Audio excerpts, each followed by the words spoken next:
Vladimir Putini salajased läbirääkimised Ameerika Ühendriikide Keskluureameti direktoriga toimusid täna Moskvas luureandmete taustal, mille kohaselt Venemaa valmistab ette rünnakut Euroopale ja selleks mobiliseeritakse 500 000 venelast. Samuti kardavad Ameerika Ühendriigid, et Iraan võib Venemaa ja Hiina toetusel alustada uut sõjalist eskalatsiooni Lähis-Idas. Kujutage ette, Venemaa president Vladimir Putin tühistab kiiresti suurejoonalise ürituse Kremlis, mille ettevalmistamisega tegelesid 100 inimesed ning muudab täielikult oma töögraafikut. Põhjuseks on USA Keskluureameti direktori John Ratcliffe'i ootamatu visiit. Ja kui Moskvas läbirääkimised lõppesid, lendas Leetu mitte ainult USA sõjaväelennuk koos CIA direktori John Ratcliffe'iga pardal, vaid ka kohe tema järel samas suunas. Liitu lendas ka eriotstarbe lennusalga Rossija lennuk, mis tavaliselt transpordib Venemaa Föderatsiooni kõrgeid ametnikke, mis on väga ebatüüpiline. Lisaks CIA direktorile saabus Moskvasse ka Vatikani esindaja, kes liitus läbirääkimistega. Ja mis on oluline, täpselt selline asi on juba kord lähiajaloos juhtunud.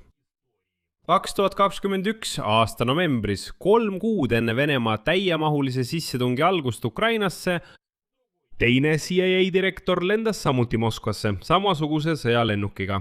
Ja nüüd, 25. augustil 2026 aastal, kordub ajalugu peaaegu sõna-sõnalt. Ameerika sõjalennuk maandub Vnukovos. Putin muudab kogu oma töögraafikut ja mõne tunni pärast lendab lennuk pardal CIA direktor John Ratcliffe tagasi. Ja kohe pärast seda tõuseb õhku salapärane eriotstarbe lennusalga Rossija lennuk. Ja nüüd on juba ilmunud esimesed siseteadmised selle kohta, mida täpselt CIA direktor Moskvasse tõi. Ja kuidas see on seotud ulatuslike NATO sõjaliste õhuõppustega Kaliningradi ümbruses ning USA luureandmetega, et Venemaa valmistab ette provokatsiooni Euroopa vastu. Võtame nüüd kõik rahulikult läbi. Vaatame kogu selle loo sõna-sõnalt tundide kaupa üle koos kõigi versioonide ja muidugi ajalooliste sõnadega, paralleelidega. Minu nimi on Aleksei Petši, arutame seda teemat koos. Siin on väga palju huvitavat, aga enne kui alustame, palun tellige see YouTube'i kanal. Ja saate lõpus, kui peate seda infot oluliseks ja vajalikuks, palun toetage selle sõltumatu YouTube'i kanali tööd oma annetuse või tasulise sponsortellimusega YouTube'is. Kõike seda saab teha selle video kirjelduses olevate linkide ja rekvisiitide kaudu, aga see on juba saate lõpus. Nägemist! Nii et räägime kõigest järjekorras ja alustame USA sõjaväelennuki visiidist Moskvasse. CBS Newsi korrespondent Jennifer Jacobs teatas esimesena, viidates nimetamata allikatele, et Ameerika Ühendriikide luure keskagentuuri direktor John Ratcliffe saabus teisipäeval Venemaale, et osaleda mitmel kohtumisel Moskvas. Reuters kinnitas hiljem selle teabe. Kremli esindajad mängisid lolli ja väitsid, et nad pole üldse kursis, mis ümberringi toimub, ning Kremli pressiesindaja Dmitri Peskov ütles üldse, et ta ei tea, mis seal toimub. USA sõjaväelennuk maandus Vnukovas. Moskvasse saabus Ameerika Ühendriikide õhujõudude sõjaväetranspordilennuk Boeing C-17 Globemaster 3. See sama lennuk, mille marsruuti me juba eelmises saates analüüsisime. Ta lendas Ameerika Ühendriikidest välja pühapäeval, saabus esmalt Riiga ja teisipäeval suundus otse Läti pealinnast Moskvasse. Flight Radar 24 andmetel maandus lennuk hommikul Vnukovo lennujaamas. Pärast Ameerika lennuki saabumist märgati Moskvas autokolonni, millel olid Ameerika diplomaatide numbrimärgid. Kreml reageeris demonstratiivselt, vältivalt ja seda mitmel tasandil korraga. Venemaa presidendi pressiesindaja Dmitri Peskov teatas, et Kremlis puudub teave Vnukovasse saabunud Ameerika sõjaväelennuki kohta. Ja lisas, et kohtumisi Valge Maja esindajatega täna väidetavalt ei olnud plaanis. Kordan veel kord, kuidas venelased teda pärast seda ikka veel usuvad. Muide, täna ütles ta, et mobilisatsiooni kindlasti 100% ei plaanita. aga mis on huvitav, Kremli pressipooli korrespondent Aleksandr Junašev teatas, et Vladimir Putin muutis täna kiiresti oma teisipäevast töögraafikut seoses USA keskluureagentuuri juhi visiidi taustaga. Selleks päevaks planeeritud suurejooneline üritus, mille ettevalmistamisega tegelesid 100 inimesed, viidi üle sõna otseses mõttes vaid paar päeva enne selle toimumist täna. Ehk niipea kui Kremlis saadi teada, et CIA direktor tuleb, tühistati kohe kõik. Tema sõnul kinnitasid allikad selle info, et Moskvasse saabus just John Radcliffe ja just selle visiidi tõttu tühistas Vladimir Putin kõik tänase päeva plaanid. Veel üks kõnekas detail. See, mida USA administratsioon tegi juba enne Radcliffe'i visiiti Moskvasse. Agentuuri Axios andmetel teavitas Washington Ukraina poolt ette kõrgetasemelise delegatsiooni eelseisvast visiidist ja palus Kiievil peatada rünnakud Venemaa vastu kuni nende lahkumiseni. Financial Times täpsustab, et palve puudutas mitte ainult Moskvat, vaid ka Peterburi ja Venemaa põhjaosasid, ehk siis kogu marsruuti, kogu USA õhujõudude lennuki lennuteed. Agentuuri Axios andmetel kogu USA õhujõudude lennuki lennumarsruut on ilmselgelt koordineeritud Ukrainaga, pausidest teatati Ukrainale ette seoses kõrgetasemelise delegatsiooni eelseisva visiidiga Kiievisse. Tuletan meelde, et kui ameeriklased palusid mitte rünnata Novorossijskit, siis seda ei täidetud alati. Aga miks saabus CIA direktor John Radcliffe täna Moskvasse? Siin tasub iga versiooni põhjalikult käsitleda ja alustame Wall Street Journali analüüsist. Luureandmete kohaselt, millele väljaanne viitab, viisid Vene sõjaväelased läbi mobilisatsiooniõppused Kaliningradi oblastis, samuti teistes piirkondades kontrollides Venemaa Föderatsiooni kaitseministeeriumi infrastruktuuri valmisolekut värvatuid vastu võtta, neid toiduga ja relvadega varustada. Lisaks ilmub juba infot selle kohta, et piirkonnad eraldavad lihtsalt miljoneid, sadu miljoneid rublasid just nimelt mobilisatsiooni infrastruktuuri ettevalmistamiseks. Ja Armeenia teatas täna ametlikult, et on valmis vastu võtma mobilisatsiooni eest põgenevaid venelasi. Ja just sellepärast, kuna Kaliningradi oblastis harjutasid venelased mobilisatsiooni infrastruktuuri ettevalmistamist, NATO korraldas eelmisel päeval Kaliningradi ümbruses ulatuslikud sõjalised õhuõppused. Sellel teemal on mul sellel YouTube'i kanalil eraldi saade. Lisaks sai Ameerika luure andmeid, et Vladimir Putin võib proovida testida Põhja-Atlandi alliansi tugevust. Analüütikud arvavad, et Radcliffe võis Vladimir Putinile tuua just hoiatuse. USA riikliku luure endine asejuht Beth Sander sõnastas võimaluse, eesmärk võis olla öelda Putinile, et me teame, mida sa plaanid ja parem ära tee seda. Teisest küljest, ja see on samuti oluline märkida, võis see olla seotud ka vaherahuga Iraanis ning kellegi teise kaasamisega Lähis-Ida läbirääkimistesse. Ukraina meedia pakub samal ajal välja oma versiooni. Radcliffe'i visiidi eesmärk võis olla arutada Venemaa ja Ukraina vastastikust rünnaku moratooriumi. Samuti relvarahu kehtestamine Sumõ ja Harkivi oblastites kui esimesed sammud üldise deeskalatsiooni suunas. Briti väljaanne The II Paper seostab John Radcliffe'i visiiti võimaliku vangide vahetusega, meenutades, et USA sõjaväelennuk on juba Venemaale saabunud. 2025. aasta veebruaris, kui Vladimir Putin nõustus vabastama 60-aastase kooliõpetaja Mark Vogel, kes mõisteti Venemaal süüdi narkootikumide salakaubaveos. Varem oli CIA kaasabil Trumpi administratsioon juba saavutanud Wall Street Journali ajakirjaniku Evan Gershkovitši ja merejalaväelase Paul Villani vabastamise.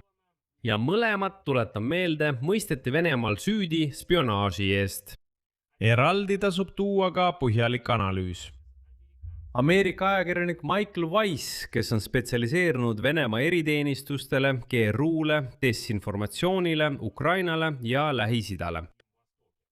tuletan meelde, et varem töötas ta CNN-is, praegu teeb ta koostööd väljaannetega Daily Beast ja New Lions Magazine. Samuti on ta Free Russia Foundationi eriuurimiste direktor. Nii, tema hinnang kõlab järgmiselt, tsiteerin. Kui ma peaksin panustama, siis ma ütleksin, et Redcliffe saabus Moskvasse, et hoiatada Venemaa võimaliku eskalatsiooni tagajärgede eest Euroopa ja NATO suhtes. Tõenäoliselt on see seotud Ameerika luureandmetega, mida Washington jagas Poola, Balti riikide ja Skandinaaviaga. Taustal, kus GRU oletatavate sabotaažioperatsioonide ja Venemaa droonide aktiivsus on märgatavalt kasvanud. Tuletage meelde Saksamaad, Bulgaariat, Rumeeniat ja teisi riike. Tsitaadi lõpp. Siin märgin, et Wise ütleb otse, et Saksamaal leiti 3. lõhkeainega droon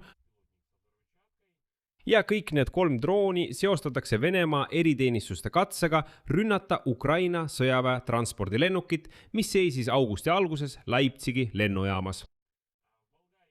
Ja Bulgaarias, tuletab meelde, põlesid sõjatehased. Rumeenias lendasid mitu ööd järjest Vene droonid. Itaalias põles samuti sõjatehas. Ja üldiselt on ilmselge, et viimasel ajal on venelased kogu Euroopas oma sabotaažiakte tõhustanud. Lisaks lükkab Wise otseselt ümber versiooni vangide vahetusest. Tsitaat. Vangide vahetamiseks ei ole vaja saata lausa CIA direktorit Moskvasse. Pealegi on Radcliffe üks kõige Ukraina-meelsemaid ametnikke Trumpi administratsioonis. Ta vastutas muuhulgas abi eest Kiievile kaugmaarakettide löökide andmisel. See tähendab, et siin on vihje sellele, et Radcliffe võis Moskvasse tulla ja Putinit hoiatada. Kuula, kui sa eskaleerid, siis arvesta sellega. Ma juba aitan Ukrainal anda kaugmaarünnakuid Venemaa pihta. No siis anname ukrainlastele veel mingit relvastust ja tugevdame neid rünnakuid Venemaa Föderatsiooni territooriumil. Ja edasi Wise lisab selle sama ajaloolise paralleeli, mille pärast me seda teemat üldse arutame, et tuua paralleele toimuvaga. Ta ütleb, et siin on oluline kontekst. 2021 aastal käis Bill Burns samuti Moskvas, et hoiatada Putinit Ukraina sissetungi eest. Wise'i andmetel hõlmas tänaste läbirääkimiste konkreetne sisu vastastikuse kokkuleppe arutamist lõpetada rünnakud Ukraina ja Venemaa energiarajatiste ning sadamate vastu.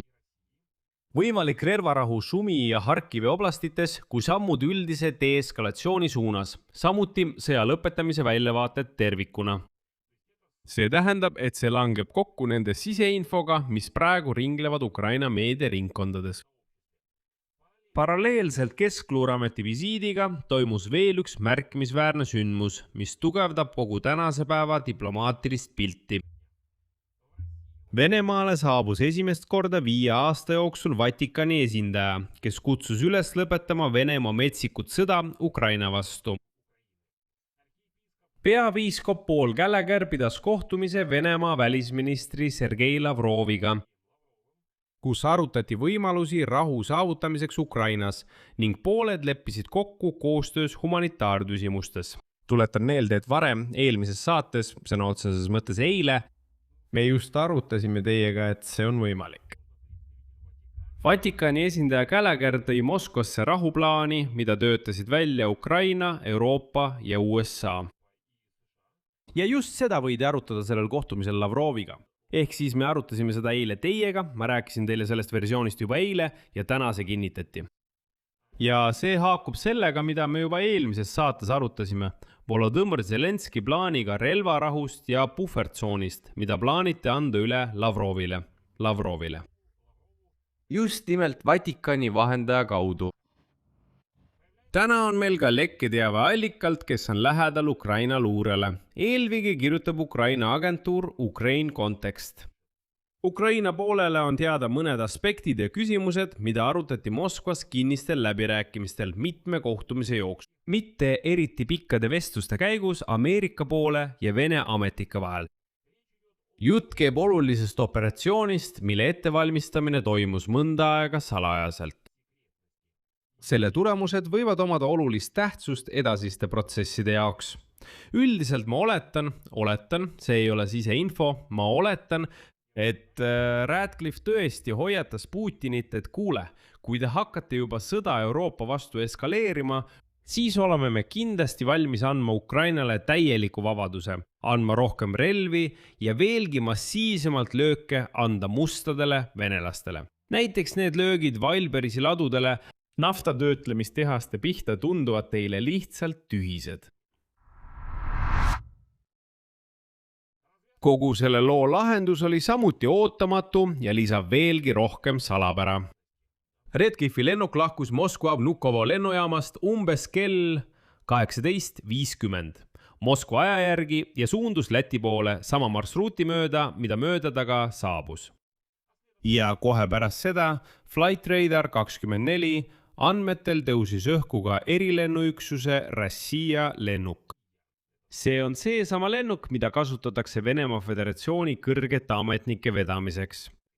Hiljem kadus see lennuk radaritelt, kuhu täpselt ja kellega pardal ta lendas, avalikult ei avalikustata, kuid on võimalus, et nad lendasid samuti samas suunas. Ja pildi täielikkuse huvides tasub meenutada ka 2021 aasta ajaloolist pretsedenti. Siis 2021 aasta novembris saatis USA president Joe Biden Moskvasse CIA direktori William Burnsi. Tema juhtis kõrgetasemeliste Ameerika ametnike delegatsiooni. 2. ja 3. novembril 2021 kohtus Burns Venemaa julgeolekunõukogu sekretäri Nikolai Patrusheviga ja välisluureteenistuse direktori Sergei Naryshkiniga ning samuti rääkis isiklikult Vladimir Putiniga. Selle visiidi üheks peamiseks eesmärgiks oli edastada USA tõsine mure Venemaa vägede koondumise pärast Ukraina piiride lähedale ning püüda selgitada Moskva kavatsusi. Burns meenutas hiljem. CIA-l olid sel hetkel erakordsed luureandmed, mis paljastasid Putini plaanid tungida Ukrainasse. See teave koos tema enda mitmeaastase isikliku tutvusega Venemaa juhiga veenis teda Venemaa kavatsuste tõsiduses. Joe Biden saatis Burnsi Moskvasse just selleks, et hoiatada kiilast diktaatorit Vladimir Putinit, esitades talle otse täpsed üksikasjad sellest, mida Ameerika poolel teada on. Burnsi sõnul oli Putini reaktsioon, tsiteerin, täiesti kahetsematu. No, mõeldakse seda, et ta ei muretsenud selle pärast üldse ja kavatses kindlasti rünnata. On märkimisväärne, mis edasi juhtus. Just Burns edastas isiklikult hoiatuse Venemaa kavandatava sissetungist mitte ainult kõrgetele Ameerika ametnikele ja Euroopa liitlastele, vaid ka isiklikult Ukraina presidendile Volodõmõr Zelenskile, kes tol hetkel suhtus skeptiliselt sellesse, et Vladimir Putin otsustab tõepoolest Ukrainasse täiemahuliselt sisse tungida. Kuu enne täiemahulise sõja algust teatas Burns Zelenskile, et Venemaa kavatseb anda Kiievile välkkiire löögi ja kukutada keskvalitsuse. Putini eesmärk ebaõnnestus siis. Osaliselt just tänu aegsasti saadud hoiatusele Venemaa plaanide kohta, mille andsid CIA ja teised luureteenistused. Hiljem juba sõja haripunktis tegi Burns regulaarselt salajasi reise Kiievisse, et anda Zelenskile ülevaateid. Ukraina ametnikud pidasid teda lugupeetud isikuks. Just seetõttu, et tema täpne hoiatus 2022 aasta jaanuaris, et Vene väed üritavad hõivata Antonovi lennujaama, aitas Ukrainal valmistuda lennujaama kaitseks ja takistas Venemaal sinna kanda kinnitamast, et Kiiev vallutada. On veel üks väga oluline detail, mis aitab pilti täielikumaks muuta. Alates ametisse nimetamisest 2025 aasta jaanuaris Radcliffe, CIA direktor, hoidis regulaarset kontakti oma Venemaa kolleegiga, välisluureteenistuse juhiga Sergei Naryshkiniga. Ja lõpuks hoiatavad USA Euroopa riike, et Putin valmistab ette mobilisatsiooni ja valmistub ründama NATO-t ning Ameerika luurejuht lendas isiklikult Moskvasse. Aga sellel lool on ka teine osa, mida ei tohiks samuti tähelepanuta jätta. See on Lähis-Ida. Mulle isiklikult see versioon ei tundu elujõuline, kuid siiski mainin selle ära, et teil oleks see meeles. Ameerika Ühendriigid võivad hoiatada Moskvat, et tal tuleb katkestada suhted Teheraniga uue majandusliku sõjafaasi raames USA-ga. Vastasel juhul ootavad Venemaad teisesed sanktsioonid. Ja veelgi enam, USA üritab veenda Venemaad, Kremlit, et nad ei annaks Iraanile relvi. Kuid see versioon kahvatub Venemaa ähvarduste taustal rünnata juba NATO riike ning Ameerika luure hoiatuste kõrval, et Putin on valmis alustama veelgi ulatuslikumat sõda. Siia panen 3 punkti, kirjutage kindlasti oma arvamusi ja järeldused selle video all kommentaaridesse. Sõbrad, kui soovite toetada selle YouTube'i kanali tööd, saate seda teha mis tahes annetuse või YouTube'i platvormil sponsorluse kaudu. Kõike seda saab teha selle video kirjelduses olevate linkide ja rekvisiitide kaudu. Seal on erinevad võimalused, valige endale sobivaim. Olen tänulik igasuguse toetuse eest. Tellige kanal, pange like, vajutage kellukesele, sellega on kõik, hoolitsege enda eest, kõike head kõigile.